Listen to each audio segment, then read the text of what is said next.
What is going on, beautiful people? Welcome to another episode of the Narcissist Code. I am your favorite self-aware narcissist, Mr. Lee Hammock, better known as Mental Healness from TikTok, Instagram, YouTube. You know where to find me.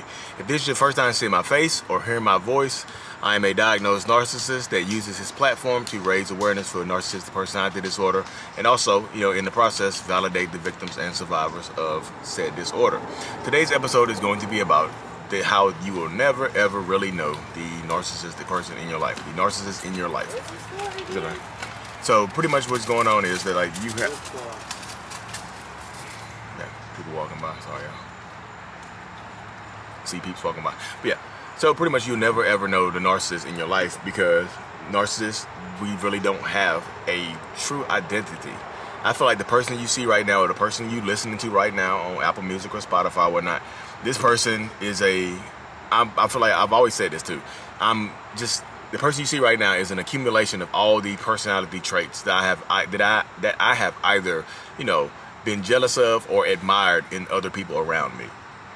And so if I see somebody doing something that I like, if they're loud and boisterous, I try to pick up on that loud and boisterousness to incorporate it into who I am. If I see, I've gone so far as to copy people's handwriting because I like it. I like maybe their handwriting will make me feel different. You know what I mean? And being funny is part of who I am. But I picked up this trait from years and years of just studying who I've been, of reading around people that have been funny, watching a lot of comedy movies and things like that. So now I tend to find the humor in whatever is going on. I found humor in narcissistic personality disorder. I found humor in a lot of different things, and that's just who I've been and who I am right now. You know what I mean? So sometimes a narcissist will come out and flat out tell you, they're like, you will never ever really know me. You won't know who I am. And if y'all looking at watching me on YouTube, I'm actually sitting in the back of my in my car at my son's baseball game. You know what I mean? Because he has a baseball practice. He's practicing back there in the back. I'm just sitting in my car because it's hot everywhere else. But sometimes a narcissist will just flat out tell you that you will never ever really know us. You don't really know us. You don't know who we are, and you don't know what we are capable of. And a lot of people, it kind of goes over people's heads sometimes, but it's absolutely 100% true. Because if a narcissist, like myself personally, if I feel like you're getting to know too much about me, I'll switch it up. And somebody's like, I can guess. It's like my wife would say something like, I know everything about you. I would pick up a new hobby or pick up a new trait and switch it up on her because I don't like people knowing too much about me. And I feel like that's defense mechanism that I picked up over the years. I'm 36 years old. Over the last 36 years, I picked up defense mechanisms actually the last about 29 years that I've been actually realized that I have narcissistic traits. I would just switch it up, like music-wise, sports-wise, and things like that. I started liking country music, R&B, and stuff like that. People see me with the dreads and bouncing around, they automatically assume that I like rap music. He mustn't like rap music. Nope. I listen to country music. I'm a Luke Bryan fan. Strip it down. Back to you and me. Strip it down. Back to you and me, like it used to be. Luke Bryan, Chris Young, Jason Aldean. I'm all into that. I'm all into everything. I'm like a chameleon.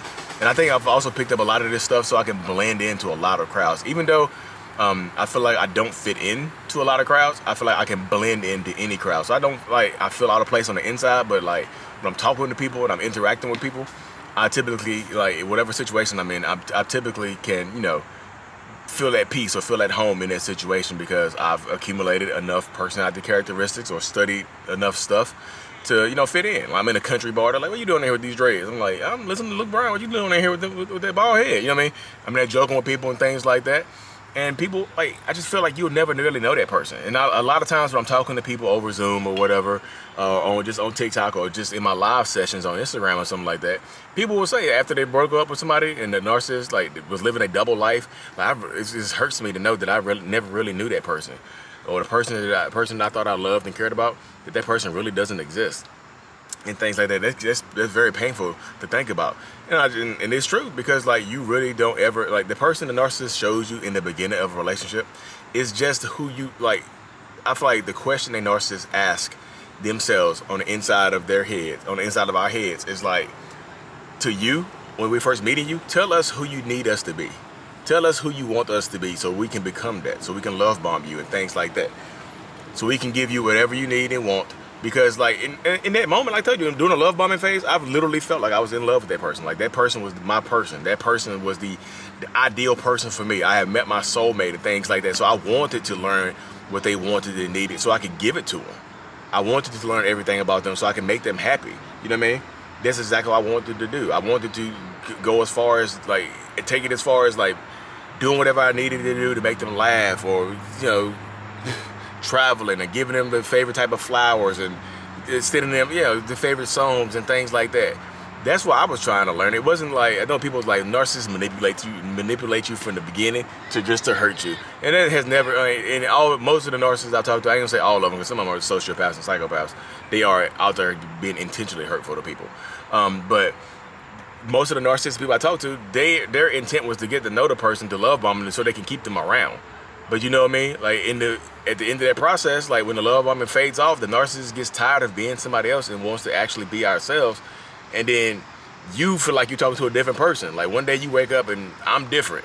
Or the narcissist in your life, that person is acting differently now. Like that's a whole different person now. You're like, oh my goodness, what the heck is going on? You are totally different. You know, but to me, I'm not different. To me, I'm being myself now. Yeah, I'm I'm trying to be comfortable around you now, and a lot of times you don't like that comfortableness because this is not the person you met in the beginning. This is not who you signed up to date. This is not who you signed up to marry and things like that. You know what I mean? So now you're confused. Everybody's confused, and everybody like hearts are being broken, and it's a lot to do. It's a lot to process and a lot to deal with when you mess with a narcissist. It just is. You know what I mean? I feel like the false self, like my ego, I don't like saying I have a fragile ego, but I just feel like my ego is damaged and things like that because I'm scared. I'm afraid, like I feel like I've always been afraid if I show people who I really am, that they won't like me, that they will reject me. Because the rejection is, to me, rejection is the worst thing you can do to a narcissist. Like if you reject me, you break my heart, you automatically become an enemy. It's not just rejecting in a relationship-wise, intimacy. It's like if you reject me like for a job, if you reject me for promotion, if you reject me from school, you reject me from different things like that. It's not just relationships. It goes past just relationships, normal relationships. It dives deeply into all the other stuff as well. It's not, like I say, it's just not just intimate relationships. There's a lot of different moving pieces that go into, you know, rejection for a narcissist. And my therapist even said like one of the main emotions that I feel is shame. She's like, that's just, you know, you have a lot of shame in you. You have a lot of doubt in you.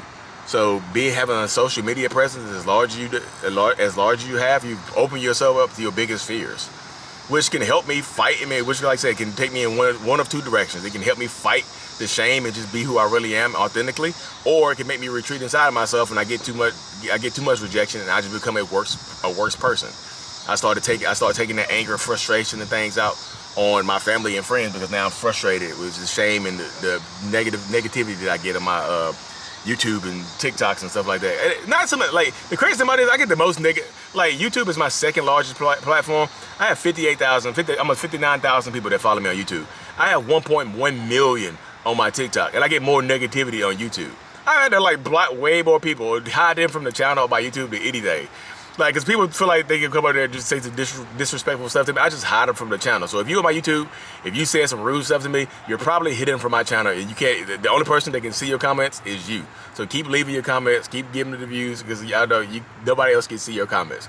So if you said something rude for me before, yeah, it does. Nobody sees it except for you. So congrats. You've been YouTube blocked.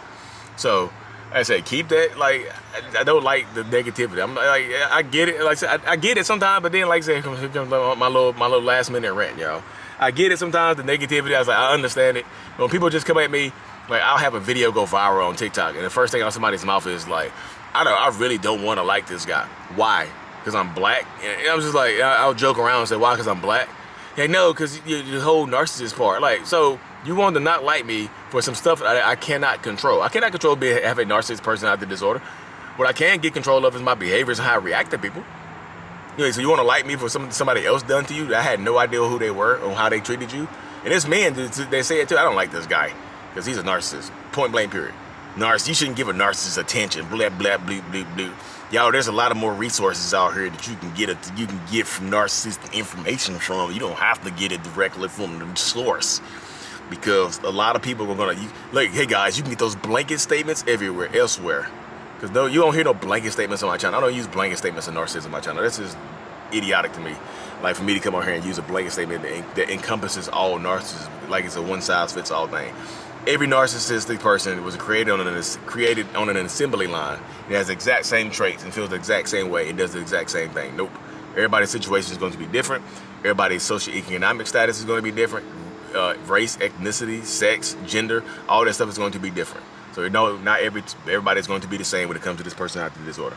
But anyways, y'all, let me cut this thing short. I'm in my son's baseball game. I said, like, if y'all watching on YouTube, you can see I'm sitting in the back of my Prius. Hanging out right now. Anyways, y'all, thank y'all so much for tuning in. Like, subscribe, if you're watching on the YouTube, and if you're listening to this on Apple Music or Spotify, you know, hit that 5 stars for me. I really truly appreciate every single one of y'all. I'm so thankful, beyond grateful. Mental Hood is out. Peace. Peace, peace, peace in the Middle East.